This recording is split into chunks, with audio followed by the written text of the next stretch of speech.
देने के हैं, कैसे आप याद करोगे। अगस्त ऑफर में और क्रिप्स मिशन में और वॉवल प्लान में, तीनों में क्या क्या इश्यूज हैं, इसको आप समझने की कोशिश करिए। हम आपको तीन चार पॉइंट दे रहे हैं। अगस्त ऑफर में पहला क्या था? कॉन्स्टिट्यूशन। अगर हम अगस्त ऑफर से शुरू करें, if you start watching from the August offer, 4 point है जो आपको याद।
आवाज आ गई?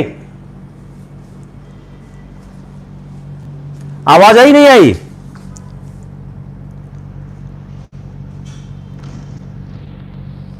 नाउ वॉइस इज कमिंग और not coming? Yes sir, okay, आगे चलिए, वेरी गुड। यस, देखिए हम क्या समझने की कोशिश कर रहे हैं। हम समझने की कोशिश ये कर रहे हैं कि जो अभी तक जो 3 ऑफर थे, उन 3 ऑफरों में जो क्या क्या ऑफर थे? अगस्त ऑफर था, क्रिप्स मिशन था, अगस्त ऑफर था, क्रिप्स मिशन था और वॉवल प्लान था। इन तीनों में क्या क्या इंपॉर्टेंट पॉइंट थे, आप वो समझने की कोशिश करिए, याद कर लीजिएगा। मैंने सब बताया हुआ है, आज बताने के लिए कुछ अपने पास नहीं है इन तीनों इश्यूज पे। और इसको कांग्रेस ने क्यों रिजेक्ट किया और इसको मुस्लिम लीग ने क्यों रिजेक्ट किया, यह आप 2 चीज याद करने की कोशिश करिए। बहुत महत्वपूर्ण चीज है आपके एग्जाम के लिए। Now we are moving towards the cabinet mission योजना। बड़ा इंपॉर्टेंट पार्ट है कैबिनेट मिशन योजना, बड़ा इंपॉर्टेंट पार्ट है। हम लोग उसकी तरफ मूव करने की कोशिश करते हैं कि कैबिनेट मिशन योजना में क्या क्या था। Let's start with the cabinet mission. Cabinet mission योजना हम समझने की कोशिश करते हैं। Let's start with the cabinet mission योजना। अब कैबिनेट मिशन में था क्या? If we see the cabinet mission योजना, तो कैबिनेट मिशन योजना में था क्या, हम वो समझने की कोशिश करते हैं। आप इसको इस तरह से याद करने का प्रयास करें। अगर इस तरह से आप याद करने का प्रयास करेंगे तो मेरे ख्याल से आपके लिए काफी सुविधा और काफी सहूलियत हो जाएगी ये। तो हम अगला जो इशू है कैबिनेट मिशन योजना, पहला ही सवाल आपके दिमाग में आता है कि कैबिनेट मिशन योजना क्यों आई? वाई कैबिनेट मिशन योजना केम? तो when we start understanding cabinet mission योजना, तो पहला ही सवाल क्या है? देखिए, हमेशा कार्य कारण परंपरा से काम करते हैं। Why cabinet mission? Second, what was provisions? आप 1939 के बाद की सारे घटनाक्रमों में what was view point Congress and League and why failed. यह आप जितनी तीन महत्वपूर्ण योजनाएं हैं, जो अपने पास तीन चार जो महत्वपूर्ण योजनाएं हैं, इनको आप तैयार करते समय आप निश्चित रूप से इसको तैयार करें कि यह योजनाएं कैसे आगे बढ़ी, कैसे योजनाएं चली। तो जो मुस्लिम लीग और कांग्रेस की योजनाएं, जो यह चार योजनाएं हैं, कौन कौन सी हैं? अगर चारों योजनाओं को हम देखें तो कौन कौन सी हैं? पहली कौन सी आती है? अगस्त ऑफर, अगस्त offer, Cripps mission, Wavell plan और कैबिनेट मिशन। देखिए, इस सवाल भी मैं आपका आज सवाल भी मैं आज कई करूंगा, आप समझ आएगा। ये जो चार महत्वपूर्ण योजनाएं हैं, इन चार महत्वपूर्ण योजनाओं को समझते समय अपने को क्या करना होगा? हम इन चार महत्वपूर्ण योजनाओं को समझते समय यह ध्यान दें कि कैसे यह क्यों आई, इनके आने के पीछे कारण क्या था, इसके प्रावधान क्या थे, और यह फेल क्यों हुआ। यह चारों आप समझने की कोशिश करिए। तो जो आपका क्रिप्स मिशन है, अगस्त ऑफर है, वॉवेल प्लान है, कैबिनेट मिशन है, इन चारों में यह चीज समझने की आवश्यकता है। वाई कैबिनेट मिशन के, what was provisions, what was view of point of Congress and League, and why failed. It is applicable for all these four. Now let's proceed further. Any कोई समस्या है क्या? साफ नहीं आ रहा क्या?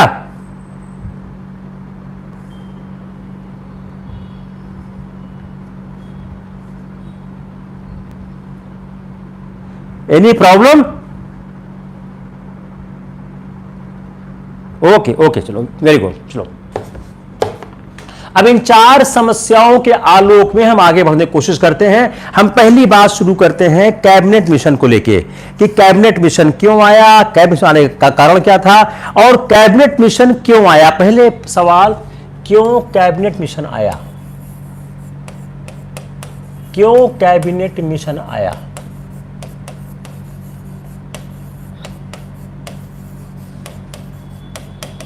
Why this mission came?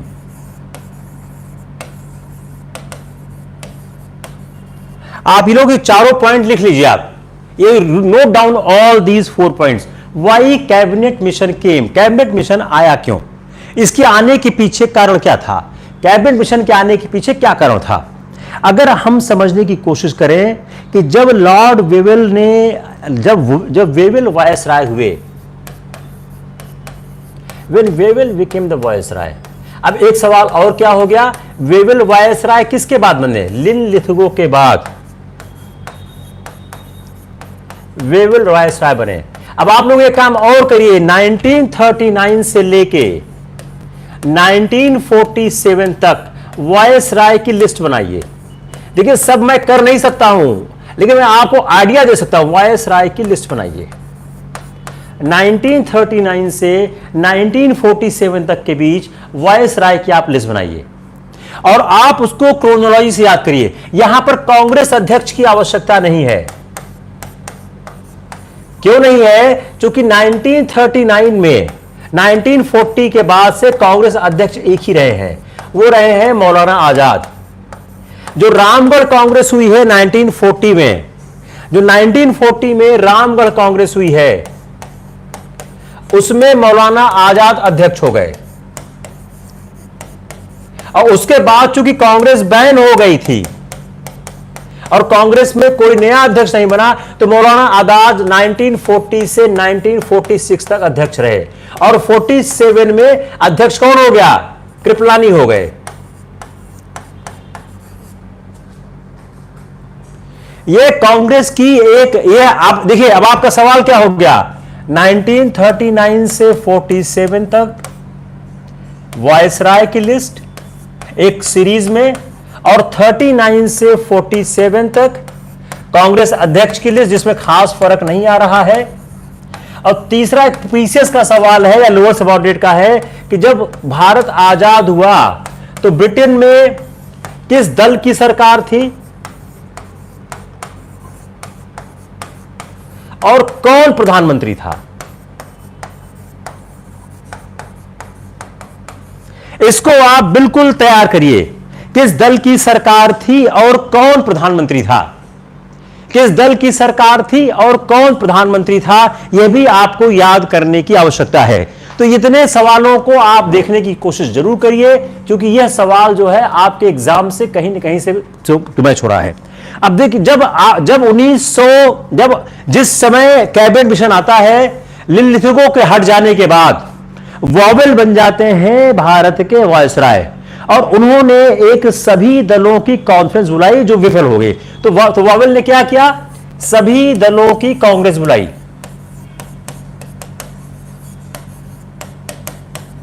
जो क्या हो गई? फेल हो गई। सभी दलों की कांग्रेस जो फेल हो गई। अब जो युद्ध काल में जो संयुक्त सरकार में दरार पड़ जाई थी, उसका क्या हुआ? जो युद्ध में विजय से प्राप्त लोकप्रियता थी, उसका लाभ उठाने के लिए चर्चिल ने क्या किया? 1945 के मध्य में आम चुनाव कराए, और जिसमें चर्चिल को क्या लगा कि युद्ध से उनको फायदा होगा, क्योंकि ब्रिटेन जीत चुका था, जापान जर्मनी इस बार हार गए थे, तो उन्होंने क्या किया? आम चुनाव कराया। कब कराया? 45 में, और चुनाव हार गए। लेबर पार्टी की सरकार आ गई और एटली प्रधानमंत्री हो गए। तो जो 1945 का जो ब्रिटेन का घटनाक्रम था, वह घटनाक्रम ही बहुत महत्वपूर्ण था। अब एटली ने जुलाई 45 में प्रधानमंत्री का पद संभाला है, और भारत मंत्री के स्थान भी ले लिया पैथिक लॉरेंस ने। पैथिक लॉरेंस बन गए भारत मंत्री। पहले कौन थे? एमरी थे। पैथिक लॉरेंस बन गए भारत मंत्री, जो इंडिया का एक मिनिस्टर हुआ करता था, इंडिया मिनिस्टर। और इनके पहले कौन थे? एमरी थे। In place of emery, Pethick Lawrence became the ministers of the Indian affairs. तो भारतीय मामलों के प्रधानमंत्री कौन बन गया?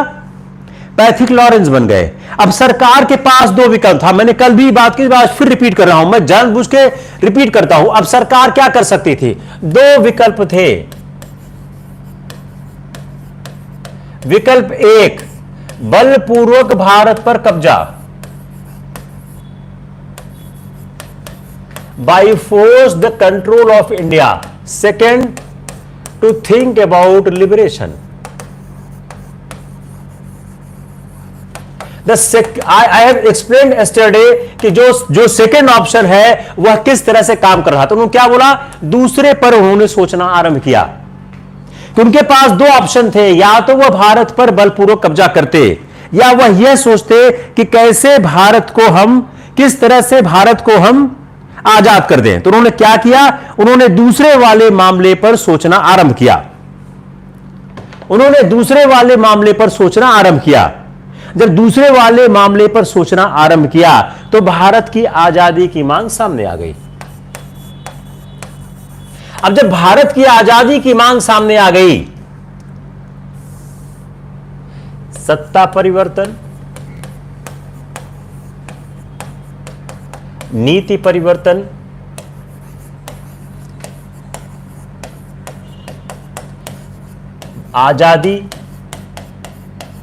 आजादी की सोच, कार्यवाही, cabinet mission.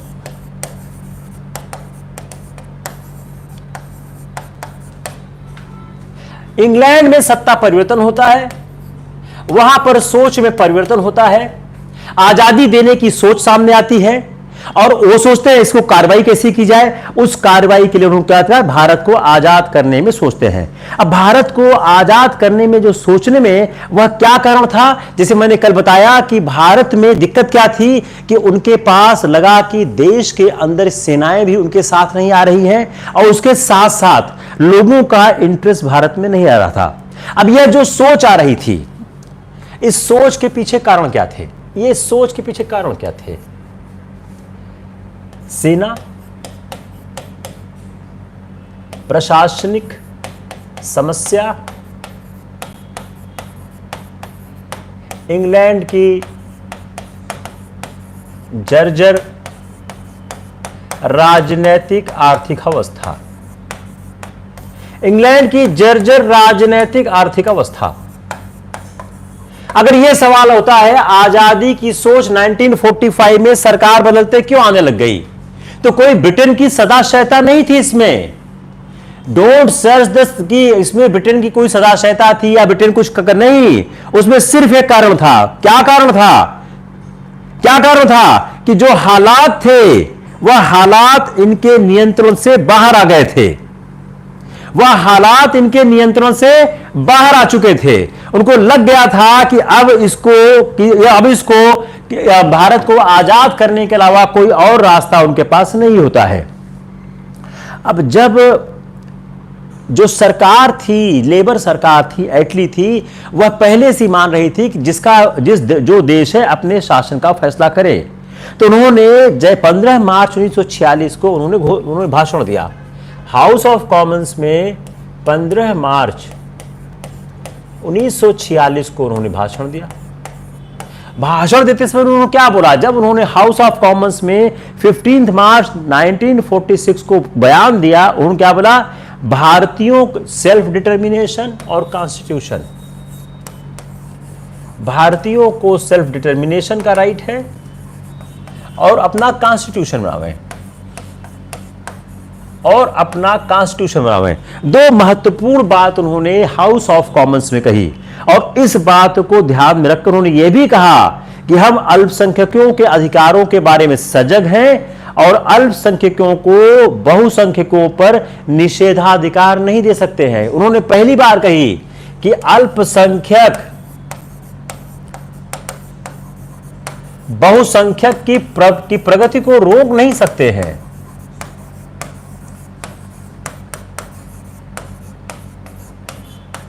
Minority can not Daryl the progress of the majority, minority cannot have the veto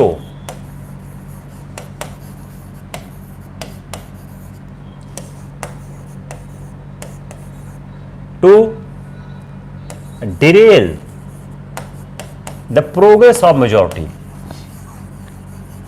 ये बड़ा इंपॉर्टेंट स्टेटमेंट था। इस प्रवृत्ति के साथ इसके बाद उन्होंने क्या बोला? अब कैबिनेट मिशन भारत में आया। अब जब कैबिनेट मिशन भारत में आया उसमें 3 महत्वपूर्ण लोग थे।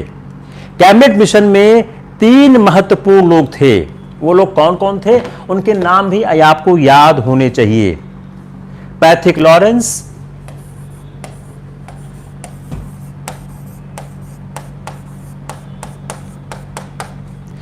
पैथिक लॉरेंस थे। दूसरे कौन थे? किसी को याद है?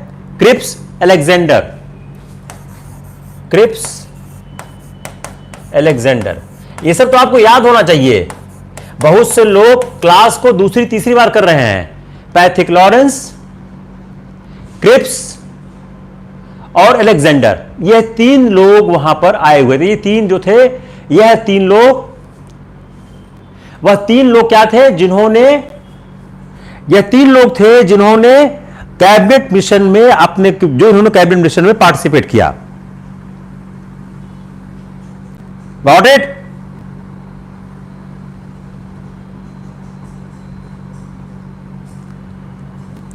Come on the next. Any problem? अब जब कैबिनेट मिशन आया तो कैबिनेट मिशन के समय भारत के 8 में आम चुनाव हो गए और कांग्रेस लीग की जो सफलता थी हम लोग कल बात कर चुके। अब आते हैं कैबिनेट मिशन के प्रस्ताव पे। प्रपोजल ऑफ कैबिनेट मिशन, प्रस्ताव। अब कैबिनेट मिशन ने प्रस्ताव क्या दिया? क्या क्या प्रस्ताव कैबिनेट मिशन के थे? पहला, उन्होंने कहा एक भारतीय संघ बनाया जाएगा, एक फेडरेशन बनाया जाएगा, ब्रिटिश भारत और भारतीय राजाओं। फेडरेशन, पहला क्या हो गया? फेडरेशन। फेडरेशन में कौन होगा? ब्रिटिश इंडिया,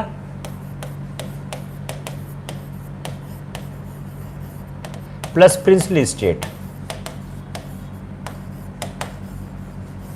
जो ब्रिटेन के अंदर जो एक देश था, वो जो एक ब्रिटेन इंडिया था वो रहेगा, दूसरा भारतीय राजा। यह दोनों को मिलकर एक फेडरेशन बनाया जाएगा। इसके पास क्या होगा? विदेश, रक्षा और संचार, फॉरेन, डिफेंस एंड कम्युनिकेशन, यह तीन इनके पास रहेगा। यह हो गया फर्स्ट पॉइंट, यह हो गया फर्स्ट पॉइंट। दूसरी बात क्या कही उन्होंने कि जो रेस्ट ऑफ है, रेस्ट किसके पास होगा? प्रांतों के पास, प्रोविंस के पास। दूसरा, it's clear. The second part उन्होंने क्या बोला कि जो प्रांत बनाई जाएंगी, जो उनकी सेपरेट जो कार्यपालिका और विधान पालिका के साथ ग्रुप बनाने का अधिकार होगा। तो दूसरी बात उन्होंने महत्वपूर्ण क्या बोली कि ग्रुपिंग की बात कही कि जो सेपरेट प्रोविजंस बनाए जाएंगे, उन सेपरेट प्रोविजंस को एक ग्रुपिंग की बात कही गई कि वह एक ग्रुप बनाया जाएगा। तो अगर हम इनके प्रावधान को समझने की कोशिश करें तो जो पहला ये प्रावधान है, ये भारत की यूनिटी की बात कर रहा है। Just listen very carefully, I am analysing with the same time. यह जो पहला प्रावधान है, यह भारत की यूनिटी की बात कर रहा है। तो अगर हम पहले प्रावधान को देखें तो भारत की यूनिटी को बात कर रहा है, और यह भी कह रहा है कि जो इन तीन चीजों के अलावा बाकी सारी चीजें किसके पास रहेंगी? वह रहेंगी प्रांतों के पास। और जो प्रांतों की जो अपनी अलग अलग जो एग्जीक्यूटिव और जो लेजिस्लेटिव बनेगी, उसमें ग्रुप बनाने का अधिकार होगा। सेकंड बात क्या कही? ग्रुपिंग।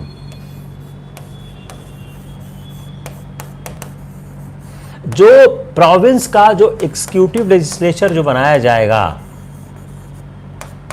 उनमें एक ग्रुपिंग्स की बात कही गई उन्होंने कि एक ग्रुप बनाया जाएगा, कि अपने अलग अलग उनके ग्रुप बनाए जाएंगे। हम ग्रुपिंग पे आते हैं अभी डिटेल में। उन्होंने जो कहा, संविधान सभा का जो थर्ड क्या बुलाया? संविधान सभा।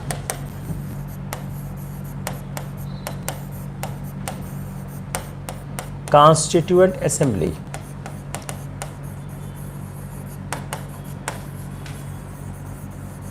थर्ड बात क्या उन्होंने की? कॉन्स्टिट्यूएंट असेंबली की बात की कि एक संविधान सभा का निर्माण कराया जाएगा। और संविधान सभा का निर्माण कैसे होगा? प्रत्येक प्रांत को 10 लाख लोगों के लिए एक प्रतिनिधि। अभी भी सवाल अच्छा हो गया, 10 लाख 1 रिप्रेजेंटेटिव। हर प्रोविंस के, यह सवाल बहुत अच्छा सवाल है, हर प्रोविंस के 10 लाख में से, प्रोविंस के 10 लाख में से एक रिप्रेजेंटेटिव होगा। तो जो संविधान सभा का निर्माण होगा, उसमें प्रोविंस के 10 लाख में से एक रिप्रेजेंटेटिव की बात कही गई। तो जो संविधान सभा के निर्माण की बात की, तो प्रत्येक प्रांत को 10 लाख लोगों ने एक प्रतिनिधि के अनुपात में तो जनसंख्या के में दिया जाएगा। और मतदाता को केवल 3 वर्ग दिए, जो 3 तरह के मतदाता हुए। मतदाता 3 तरह के हुए, सिर्फ 3 तरह के मतदाताओं की बात उन्होंने कही। वह कौन कौन से मतदाता थे? वह मतदाता थे आम, मुस्लिम और सिख। आम मतदाता, मुस्लिम मतदाता और सिख सिर्फ पंजाब में, और सिख मतदाता पंजाब में। उन्होंने 3 तरह के मतदाताओं की बात की कि जो हमारा एक मतदाता मंडल बनेगा, जो हमारा एक इलेक्टोरल कॉलेज बनेगा, वह किस तरह से काम करेगा। अब इस सिद्धांत को ध्यान में रखते हुए 292 लोग इलेक्ट हुए। Having keeping of mind this fact, 292 people was elected for the संविधान सभा भारतीय प्रांतों से। और भारतीय राज्यों के प्रतिनिधियों के चुनाव का निर्णय परामर्श जो भारतीय राज्य थे, उनका इसमें शामिल नहीं था। उनके बारे में कहा गया परामर्श करके उनके बारे में फैसला किया जाएगा। तो जो ये 292 लोग थे, कहां से थे? ये प्रोविंस से थे। इसमें प्रिंसली स्टेट नहीं शामिल थे। तो भारतीय राज्यों के बारे में कहा गया, उनसे डिस्कस करके, परामर्श करके बाद में डिसीजन होगा। और केंद्रीय जो संविधान सभा और इंग्लैंड के बीच जो सत्ता हस्तांतरण से उत्पन्न बात थी, उसके निर्णय के लिए एक संधि की बात कही, एक ट्रीटी की बात कही। ट्रांसफर ऑफ पावर के लिए एक ट्रीटी की बात कही।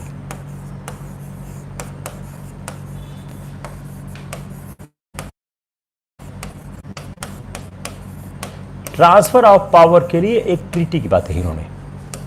ट्रांसफर ऑफ पावर होगा, उसके लिए एक ट्रीटी बनाई जाएगी। और जो सत्ता हस्तांतरण आफ्टर ट्रांसफर ऑफ पावर, भारतीय राज्य से जो संबंध, जो शक्ति है, जो सोवर्निटी है, ट्रांसफर के बाद सोवर्निटी, एक बार प्रीलिम में सवाल आ चुका है, ये सोवर्निटी कहां होगी? इंडिया के पास होगी। Sovereignty will not with British, जो ट्रांसफर के बाद सोवर्निटी होगी वह इंडिया के पास होगी। अब फिर क्या है, जो ग्रुपिंग की बात कही, ग्रुपिंग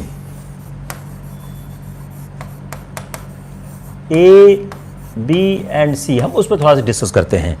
अब ग्रुपिंग में एक बड़ी समस्या क्या थी कि ग्रुपिंग जो है वह ऑप्शनल होगी या कंपलसरी होगी, ऑप्शनल होगी या कंपलसरी होगी। हम ग्रुपिंग को शॉर्ट में समझने की कोशिश करते हैं। ग्रुपिंग पर सवाल आते हैं और अच्छे सवाल आते हैं कि ग्रुपिंग जो होगी वह किस तरह से होगी। तो जो संविधान सभा के बाद जो ग्रुपिंग की बात की गई, उसमें A B C, A B C, तीन ग्रुपिंग की बात उन्होंने की। तो जो ए ग्रुप में था, उसमें ए ग्रुप में कौन था? मद्रास, बंबई, मद्रास, मुंबई, यूनाइटेड प्रोविंस, मद्रास था, मुंबई था, यूनाइटेड प्रोविंस को संयुक्त प्रांत बोलते हैं, बिहार, मध्य प्रांत, उड़ीसा, बिहार, सेंट्रल प्रोविंस, उड़ीसा। तो सवाल क्या हो गया, जो ग्रुपिंग ए बी सी की गई उसमें कौन कौन से प्रोविंस थे? तो ए में क्या था? मद्रास था, मुंबई था, उसको बॉम्बे बोलते थे, यूनाइटेड प्रोविंस था जिसको हिंदू बोलते हैं संयुक्त प्रांत, मध्य प्रांत, और उड़ीसा था। अब जो ये उन्होंने ग्रुपिंग ए बनाई, इसमें कितने सदस्य थे? सामान्य सदस्य, जनरल एंड मुस्लिम। जनरल कितने थे? 167। जनरल सदस्यों की संख्या थी 167 और मुस्लिम की थी 20। टोटल कितना हुआ? 187। तो जो उन्होंने ग्रुपिंग की और ग्रुपिंग के सहारे जो उन्होंने तीन समूह बनाए, उन तीन समूहों से सामान्य और मुस्लिम सदस्य कैसे चूज किए गए? जो बी था उसमें था पंजाब, पश्चिमोत्तर सीमा प्रांत, सिंध, बलूचिस्तान। पंजाब, नॉर्थ वेस्ट पश्चिमी सीमा प्रांत, सिंध, बलूचिस्तान। सिंध था और बलूचिस्तान था। अब इसमें कितने थे? जनरल, मुस्लिम। अगर हम बी को देखें जिसमें पंजाब था, सिंध था, बलूचिस्तान था, इसमें जनरल 9 थे, 9, 23 और सिख 4। अगर याद करिए हमने बोला था कि सिख भी थे पंजाब में, तो सिख थे 4। Got it? Any confusion? और सी में क्या था? बंगाल और Assam.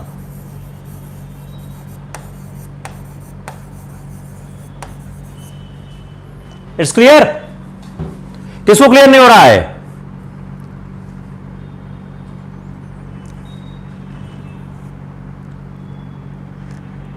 Anyone has any problem?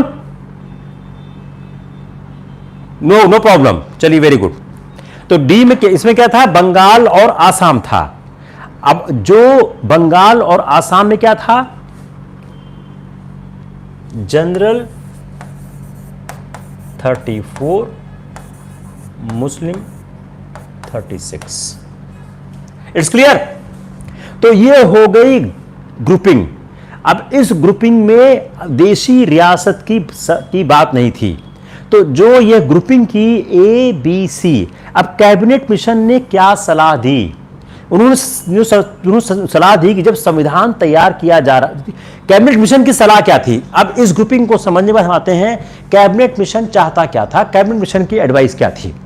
तो कैबिनेट मिशन की सलाह यह थी कि जब संविधान तैयार किया जा रहा हो तो एक अंतरिम सरकार बना ली जाए।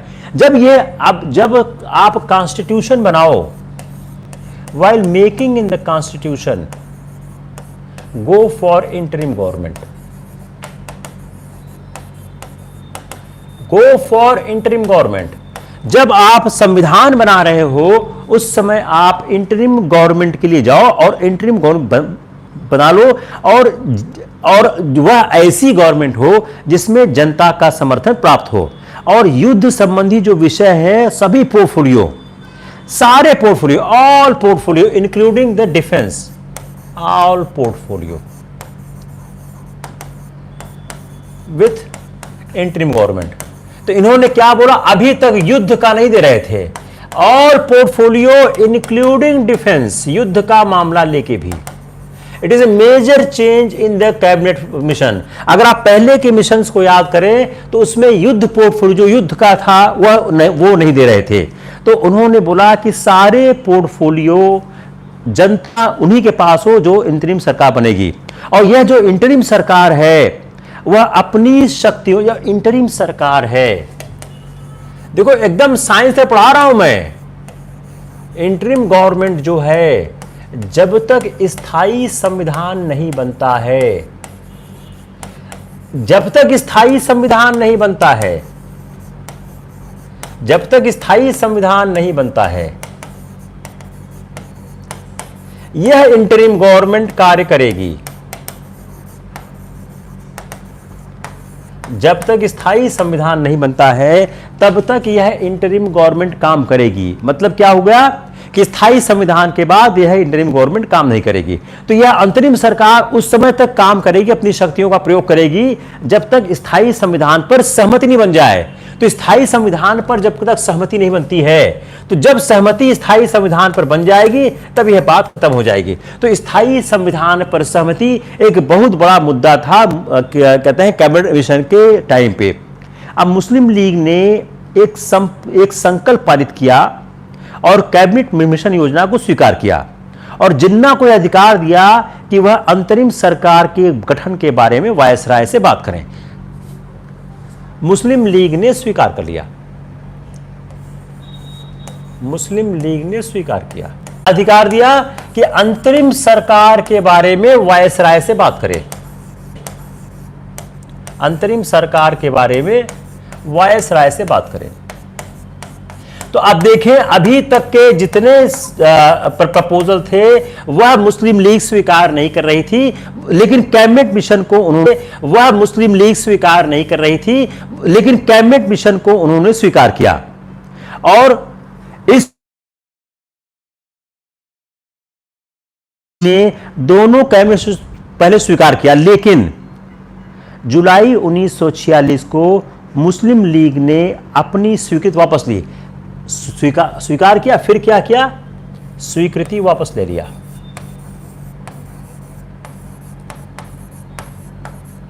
तथ्य को समझिएगा कि मुस्लिम लीग ने इसको स्वीकार किया और जिन्ना को अधिकार दिया कि वह अंतरिम सरकार ने से अपना भाग लें, लेकिन जिन्ना ने अपना समर्थन मुस्लिम लीग में वापस ले लिया और पाकिस्तान के लिए सीधी कार्रवाई की बात की, जिसको बंबई संकल्प भी कहते हैं।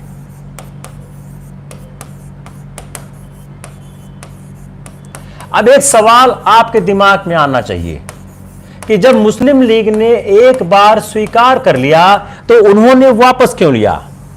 यह बहुत ही इंटरेस्टिंग सवाल है। वाई मुस्लिम लीग विड्रू हिज सपोर्ट, यह आपके दिमाग में आना ही चाहिए।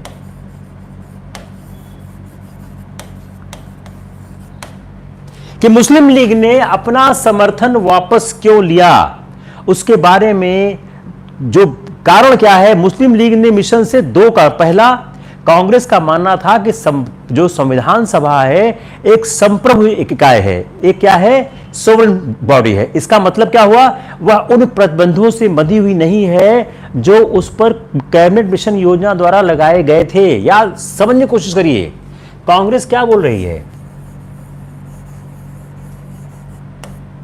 संविधान सभा संप्रभु,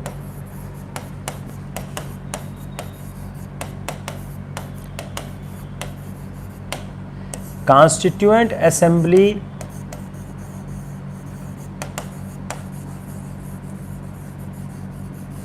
is sovereign.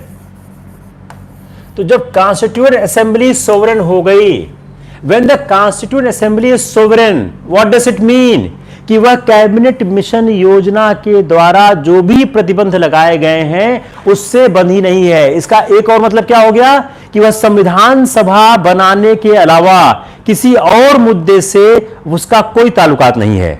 It's clear not clear, it's clear not clear. ये क्लियर हो रहा है नहीं होने या क्लियर नहीं हो रहा है, टेल मी फास्ट। मुस्लिम लीग ने कैबिनेट मिशन योजना को स्वीकार किया और फिर उसको अस्वीकार कर दिया। जब स्वीकार करके अस्वीकार किया, उसका कारण क्या था? उसका एक कारण क्या था, जो कांग्रेस ने कहा कि संविधान सभा एक संप्रभु इकाई है, it is A sovereign power. इसका एक निष्कर्ष क्या है कि वह सिर्फ वह कैबिनेट मिशन के द्वारा दी गई किसी भी चीज से उसका कोई प्रभाव नहीं है। इसका मतलब क्या हो गया कि वह उससे अलग हो सकती है। तो इसका एक निष्कर्ष क्या हुआ कि वह सिर्फ उन बातों से ही उसका संबंध है जो संविधान सभा को बनाने को लेकर है।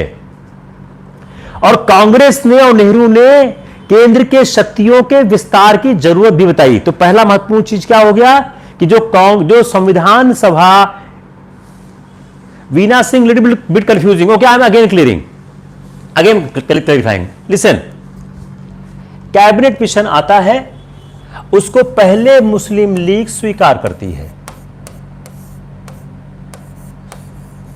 फिर क्या करती है, फिर अस्वीकार करती है। अब स्वीकार और अस्वीकार के बीच की यात्रा कैसे होती है? कांग्रेस ने कहा कि जो संविधान सभा है, संविधान सभा वह सोवरेन है, संप्रभु है। तो इसका मतलब क्या हो गया कि जो कैबिनेट मिशन के द्वारा जो भी प्रतिबंध लगाए गए हैं वह प्रतिबंध कांग्रेस नहीं मानती है। इसको और आप क्या कह सकते हैं, कांग्रेस सिर्फ यही मानती है, कांग्रेस सिर्फ यही मानती है कि जो कॉन्स्टिट्यूएंट असेंबली है उसके बियॉन्ड वो कैबिनेट मिशन को कुछ नहीं मानती है। तो एक इंटरप्रिटेशन क्या है कि नेहरू ने जो कहा कि कैबिनेट मिशन ने जो कॉन्स्टिट्यूएंट असेंबली की बात की है उसके बियॉन्ड हम किसी और शर्त को नहीं मानते हैं। इस कारण से मुस्लिम लीग ने अपना समर्थन वापस ले लिया। यह कहा भी जाता है, मौलाना आजाद ने अपनी किताब इंडिया विद फ्रीडम में कहा भी है कि नेहरू ने यह स्टेटमेंट देके गलत किया। इसी स्टेटमेंट के बाद मुस्लिम लीग ने अपना समर्थन कैबिनेट मिशन से वापस ले लिया कि अगर आप कॉन्स्टिट्यूएंट असेंबली के अलावा किसी और शर्तों से नहीं बंधे हो तो हम फिर कैबिनेट मिशन योजना को स्वीकार नहीं करते हैं। Got it? नहीं क्लियर हुआ? मतलब इसका अर्थ क्या हो गया कि वास्तविक जो प्राधिकार होगा जो अखिल भारतीय स्तर पर निहित होगा और यह कॉन्स्टिट्यूएंट असेंबली के पास होगा। और नेहरू उन विषयों की सूची को भी विस्तारित करना चाहते थे जो केंद्र के अधिकार क्षेत्र में आने वाले थे। तो दूसरी बात क्या थी, जो 3 विषय थे,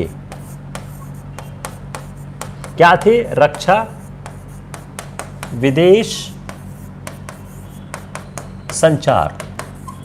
इसको नेहरू विस्तारित करना चाहते थे। He wanted to expand this list. He wanted to expand this list. वो क्या चाहते थे? इसमें हैवी इंडस्ट्रीज आ जाए, व्यापार आ जाए, मुद्रा आ जाए। इसमें हैवी इंडस्ट्री आ जाए,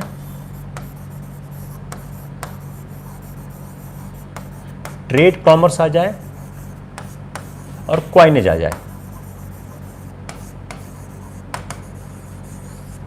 इसमें ट्रेड कॉमर्स और क्वाइनेज आ जाए तो जो शुरुआती दौर में कहा गया उसमें वह इसको और बढ़ाना चाहते थे। और कैबिनेट मिशन जो कैबिनेट मिशन योजना थी उसमें यह विषय, कैबिनेट मिशन योजना में यह विषय केंद्र के पास नहीं थे। कैबिनेट मिशन योजना में यह विषय केंद्र के पास नहीं थे। अगर कैबिनेट मिशन योजना आप देखें तो जो कैबिनेट मिशन योजना में जो तीन महत्वपूर्ण चीजें दी गई थी, युद्ध था, कहते हैं रक्षा था, विदेश था, संचार था, बाकी सारी चीजें ही थी। लेकिन वो चाहते थे यह भी केंद्र के साथ आ जाए।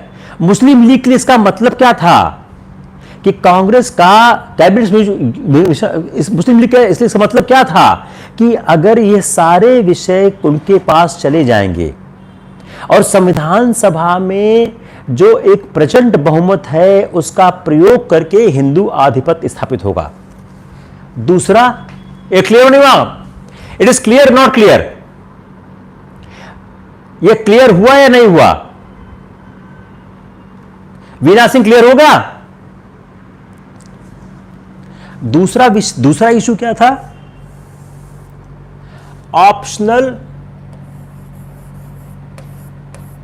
Optional versus compulsory.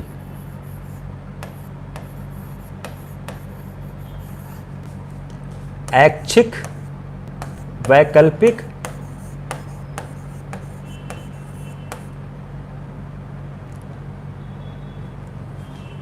Optional versus compulsory.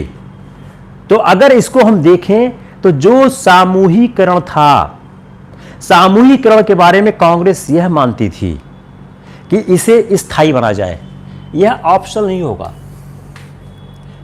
यह ऑप्शनल नहीं होगा, यह क्या होगा? कंपल्सरी होगा, स्थायी।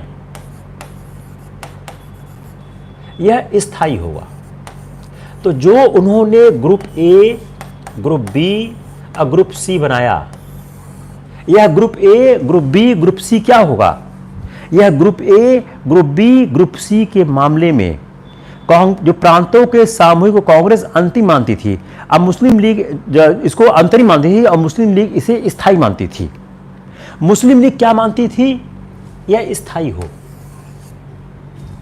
मुस्लिम लीग चाहती थी यह स्थायी हो और कांग्रेस अंतरिम मानती थी। अगर सामूहिकरण स्थायी होता तो जो मुस्लिम लीग का जो वर्ग सी था, जिसमें मुस्लिम बहुल बंगाल भी शामिल था और आसाम भी था, जिसमें मुसलमानों का बहुमत नहीं था, उसके कांतों पर पकड़ बनाए रखते। जो अगर वर्ग सी देखिए, इसका सारा मामला वर्ग सी से है।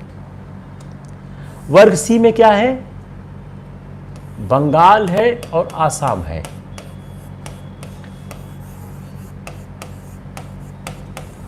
आसाम में मुस्लिम बहुमत नहीं था। आसाम में मुस्लिम बहुमत नहीं था। तो अगर यह कंपलसरी रहेगा तो कंपलसरी होने का फर्क क्या पड़ेगा कि जिसमें मुस्लिम बहुल बंगाल है और जहां पर मुसलमानों का बहुमत नहीं, वह आसाम है। तो वह अगर दोनों एक साथ रहेंगे तो मुस्लिम जहां बहुमत नहीं है उसको भी मुस्लिम बहुल एरिया कंट्रोल करेगी। और कांग्रेस चाहती थी कि आसाम किसी अगर किसी समूह में जाना चाहता है तो उससे मुस्लिम लीग का नुकसान होगा। अगर यह ऑप्शनल होता और ऑप्शनल में अगर ग्रुपिंग में आसाम निकल जाता तो मुस्लिम लीग को नुकसान होता। क्लियर हुआ नहीं हुआ? It's clear not clear? तो कांग्रेस क्या चाहती थी? ऐच्छिक, ऑप्शनल। मुस्लिम लीग क्या चाहती थी? कंपल्सरी। क्यों चाहती थी? आसाम को लेके। It's clear, not clear? Clear हुआ या नहीं हुआ? तो अगर हम पाकिस्तान की बात को समझे तो पाकिस्तान की बात क्या थी? पाकिस्तान की स्थापना सांप्रदायिकता के, जो अगर हम देखें कि जो कैबिनेट मिशन ने, अब जब पाकिस्तान की जो मांग थी वो कैबिनेट मिशन ने रिजेक्ट क्यों की? क्लियर हुआ नहीं हुआ? आप ज्यादा हमको चिंता रहती है, आपको क्लियर हुआ कि नहीं हुआ? Very good, very good, very good, very good, very good. जिसको समझना हो तुरंत बताओ। अब हम यह समझने की कोशिश करते हैं कि कैबिनेट मिशन ने पाकिस्तान की मांग को क्यों अस्वीकारा। कैबिनेट मिशन ने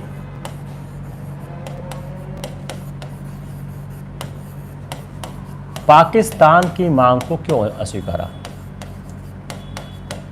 ने पाकिस्तान की मांग को क्यों अस्वीकारा? Why cabinet mission has rejected the demand of Pakistan? Point number 1, not solving the communal problem. जो कैबिनेट मिशन योजना है वह जो पाकिस्तान की जो मांग है वह किसी भी तरह से भारत की सांप्रदायिक समस्या का समाधान नहीं कर रही है। क्यों? मुस्लिम शेष भारत में भी रहेंगे, मुस्लिम जो है शेष भारत में भी रहेंगे, रेस्ट ऑफ इंडिया में भी रहेंगे, मुस्लिम शेष भारत में भी रहेंगे, Muslim will be on the rest of India. तो जब मुस्लिम शेष भारत में रहेंगे तो विभाजन से फायदा क्या होगा? दूसरा, पंजाब और बंगाल का विभाजन करना होगा।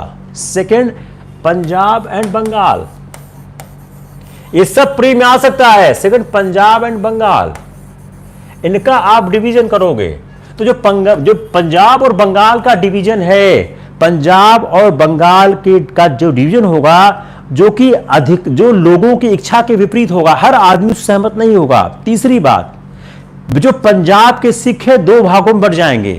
पंजाब के सिख, पंजाब सिख, पंजाब सिख, टू पार्ट्स। जो पंजाब के सिख हैं वह दो भागों में बढ़ जाएंगे। तो पंजाब के सिख जो हैं वह दो भागों में बढ़ जाएंगे। उससे क्या होगा? पंजाब के सिख के दो भागों मतलब क्या होगा? उन्हें विस्थापित होना पड़ेगा। विस्थापन, एकदम गणित की तरह अगर ध्यान दो, विस्थापन होगा जो पीड़ादायी होगा। जो पंजाब के सिख हैं वह दो पार्ट में बढ़ जाएंगे, उससे विस्थापन होगा। और पाकिस्तान के पश्चिम और पूर्वी भाग में जो ईस्ट और वेस्ट पाकिस्तान होगा, 1000 माइल से ज्यादा का डिफरेंस है, हजारों मील से ज्यादा का फर्क है दोनों में। पश्चिमी और पूर्वी भाग के पाकिस्तान में जो सैकड़ों हजारों माइल्स का फर्क होगा, जिससे क्या होगा? संचार में और युद्ध में असुविधा होगी। संचार में, प्रशासन में असुविधा होगी, संचार में, प्रशासन में असुविधा होगी। तो यह असुविधा है, किसी भी तरह से वहां के एडमिनिस्ट्रेशन की प्रॉब्लम को सॉल्व नहीं कर पाएगी।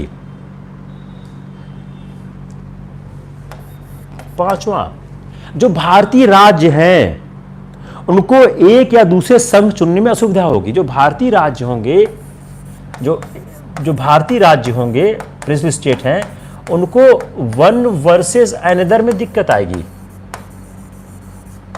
वन वर्सेस अनदर कि किस भाग को चुने, उसमें उनको दिक्कत आएगी। तो यह कारण थे जिसके कारण यह कैबिनेट मिशन ने पाकिस्तान की मांग को स्वीकार नहीं किया। अब let's examine the merits and demerits of the cabinet mission. Merits, demerits of cabinet mission. Cabinet mission की मेरिट क्या थी और डीमेरिट क्या थी? कैबिनेट मिशन में क्या खास बात थी और क्या इसमें बुराइयां थी? इसका सबसे बड़ा गुण क्या था? Rejection of Pakistan. What does it mean? India divide नहीं होगा। इंडिया के डिवीजन को रोकने की बात करी। चूंकि कांग्रेस एक अखंड भारत की बात कर रही थी और मिशन ने एक कमजोर केंद्र की बात कर दी थी, और इससे क्या हो रहा था कि भारत के बंटने की बात हट गई थी। और इसी तरह मिशन जो प्रांतों को जो एक कम्युनल आधार पर ग्रुपों में बांटा रखा था, उसमें एक पाकिस्तान की झलक दिखाने की थी। दूसरा, पाकिस्तान को झुंझुना दिखाया, पाकिस्तान झुंझुना, कि जो कम्युनल आधार पे उन्होंने ABC ग्रुपिंग दिखाया, उससे क्या एक झुंझुना पकड़ा दिया कि पाकिस्तान हो सकता है। दूसरी बात, जो उसने सभी जो जनसंख्या के अनुपात में प्रतिनिधित्व दिया, जनसंख्या के अनुपात में प्रतिनिधित्व, जनसंख्या के अनुपात में प्रतिनिधित्व, रिप्रेजेंटेशन एज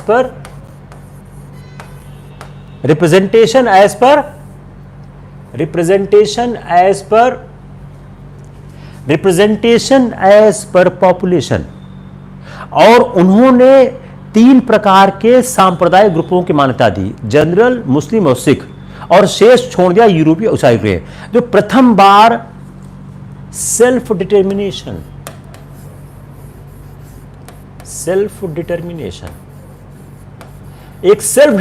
का राइट दिया कि आप अपनी सरकार, अपना भविष्य खुद चुन सकते हो। 5वां, संविधान सभा में सब भारतीय होंगे,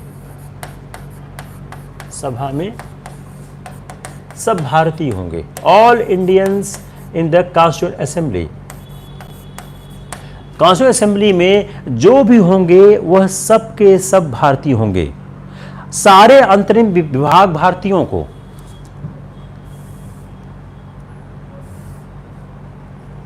6, all portfolios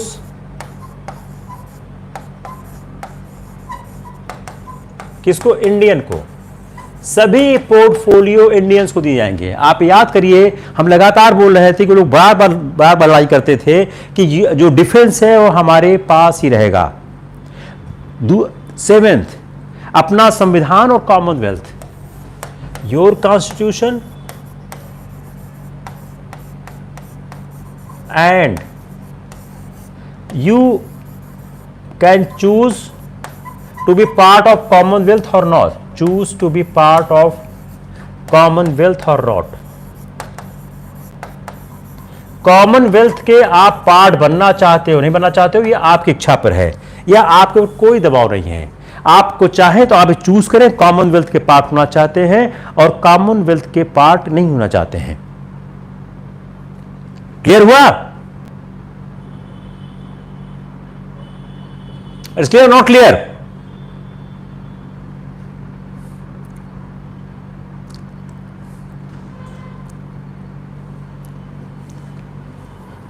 Any clarification you want? Tell me fast. Tell me fast. Lovely. No problem. Very good. Very good. Very good. Very good. अब इसमें डिमेरिट क्या थी?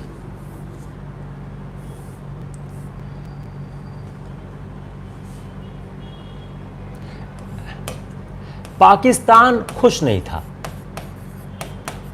पाकिस्तान की मांग वाले खुश नहीं थे।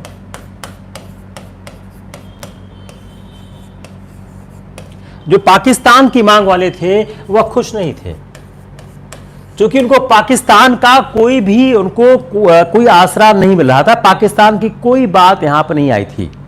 और कांग्रेस ने संविधान सभा के पूर्ण रूप से प्रभुत्व संपन्न होने की शिकायत की, न शिकायत करते हुए स्वीकार कर लिया। अब कांग्रेस ने क्या बोला कि पूर्ण प्रभुत्व संपन्न नहीं है,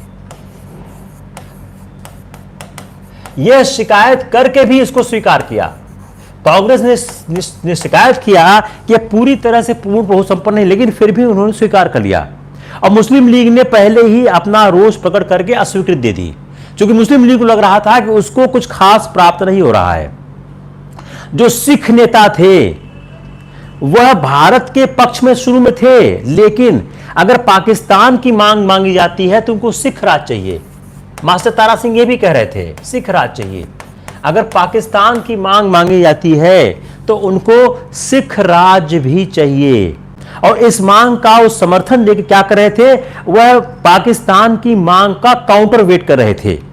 और जो कैबिनेट मिशन योजना ने पाकिस्तान मांग को अप्रत्यक्ष रूप से मान लिया था। अगर आप ग्रुपिंग देखिए तो उन्होंने अप्रत्यक्ष रूप से, इनडायरेक्टली पाकिस्तान की मांग को उन्होंने ऑलमोस्ट मान लिया था। अगर आप उसकी ग्रुपिंग को तो एनालाइज करें तो पाकिस्तान की मांग को उन्होंने अप्रत्यक्ष रूप से मान लिया था। अब यह जो कैबिनेट मिशन की योजना थी, इस कैबिनेट मिशन की योजना को अगर हम और थोड़ा से समझने की कोशिश करें तो शायद हमको ज़्यादा इसमें दृष्टि साफ होती दिखाई देगी कि जो कैबिनेट मिशन जो जिन्ना की पाकिस्तान की मांग थी। अब हम जिन्ना की पाकिस्तान की मांग को ज़रा समझने की कोशिश करते हैं, आपको और थोड़ा से क्लियर होगा कि कैबिनेट मिशन योजना किस तरह से आगे बढ़ी और कैसे पाकिस्तान की मांग आई। तो जो जिन्ना की पाकिस्तान की मांग थी, उस पाकिस्तान की मांग की जो वार्ता थी, उस पर कैबिनेट मिशन योजना ने जो प्रस्तुति की, उससे जिन्ना के सामने दो विकल्प थे। अगर हम इसको एनालाइज करें, कैबिनेट मिशन योजना के बाद जिन्ना के पास दो विकल्प थे। जिन्ना के पास सिर्फ दो विकल्प रह गए थे। अगर हम इसको विश्लेषित करने की कोशिश करें, या तो यह एक ऐसा पाकिस्तान लें, या तो एक सड़ा गला पाकिस्तान, या ढीला ढाला केंद्र।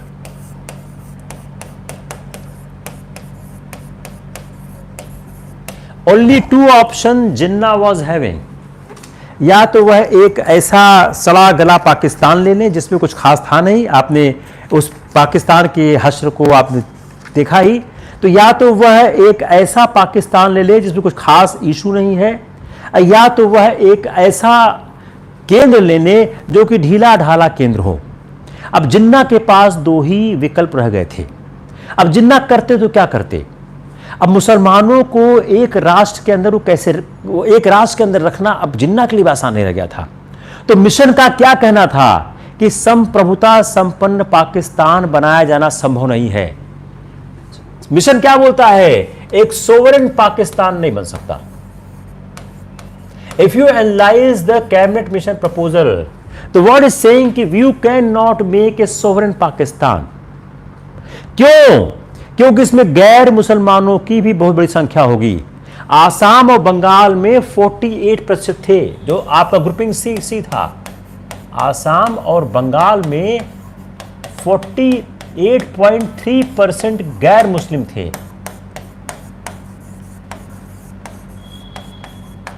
आसाम और बंगाल में 48.3% गैर मुस्लिम थे। तो इसका क्या फर्क पड़ता? इसका फर्क यह पड़ता कि अगर हम किसी भी तरह से देश को बांटते तो गैर मुस्लिमों की बहुत बड़ी संख्या रहेगी।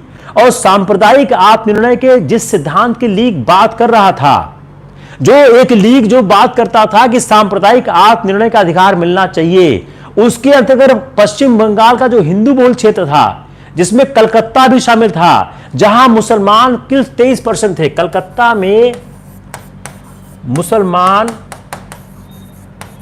23% थे, 23.6% थे।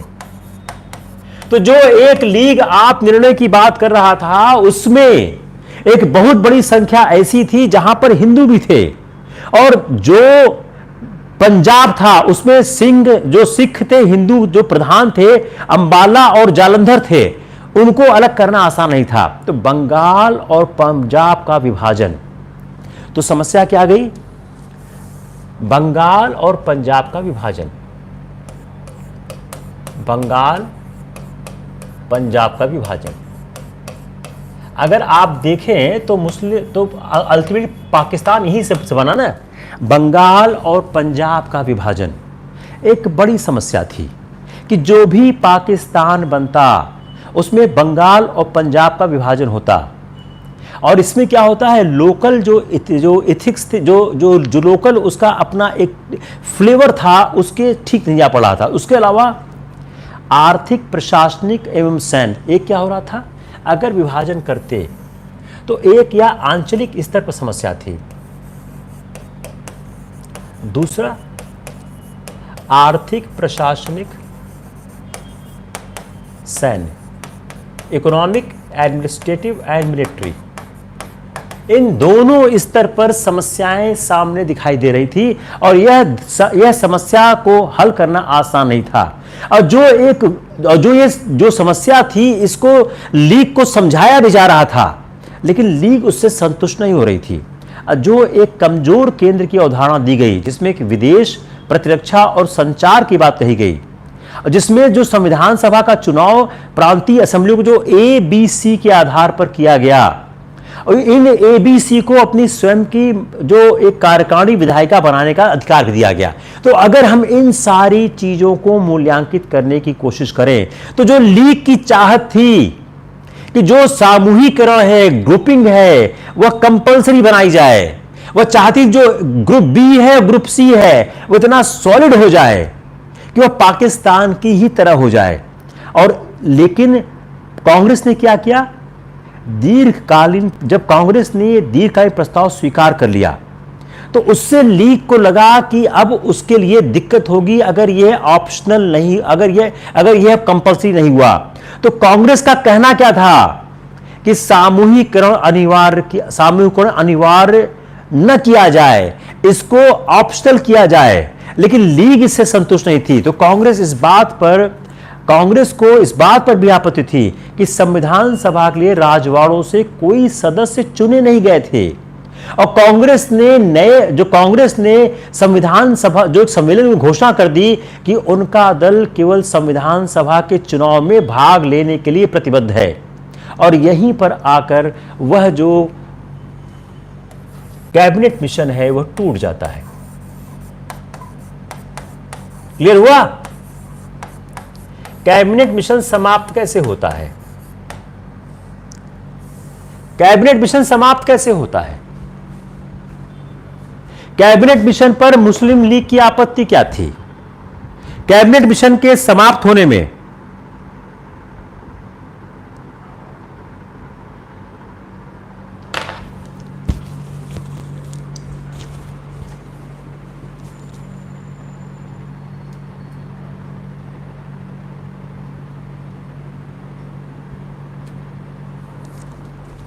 थोड़ा बैटरी लो है, अब आ रहा कि नहीं आ रहा है?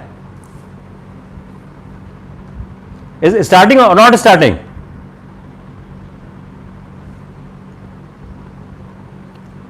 It's coming? ओके। तो कैबिनेट मिशन के समाप्त होने में, कैबिनेट मिशन के खत्म होने में किसकी भूमिका थी? कैबिनेट मिशन के कमजोरी में जो कैबिनेट मिशन का मेरिट्स, डिमेरिट्स में अगर आप कहें क्यों समाप्त हुआ है, A, B, C, 3 कारण मैंने आपको बताए हैं।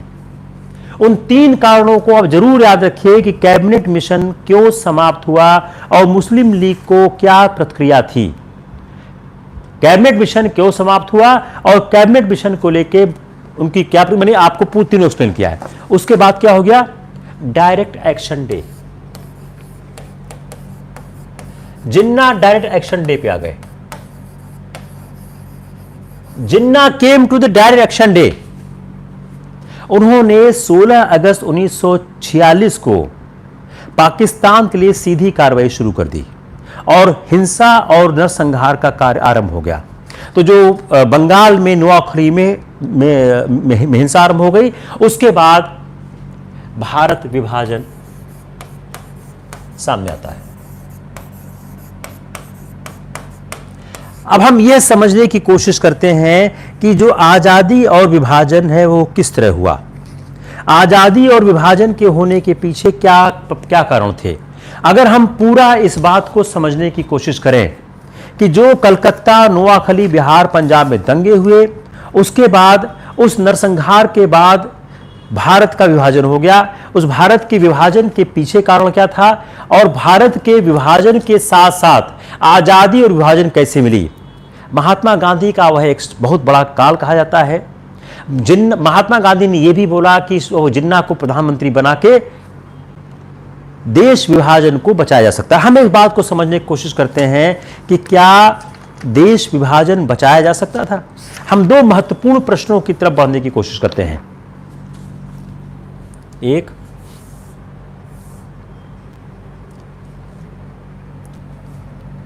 भारत आजाद क्यों, आजाद कैसे हुआ। नंबर 2, भारत का विभाजन कैसे हुआ। मेरे ख्याल से बैटरी इसकी लो है। जस्ट वेट फॉर 2 में मैं इसकी जरा इसकी बैटरी ठीक करता हूं। Wait for 2 minute.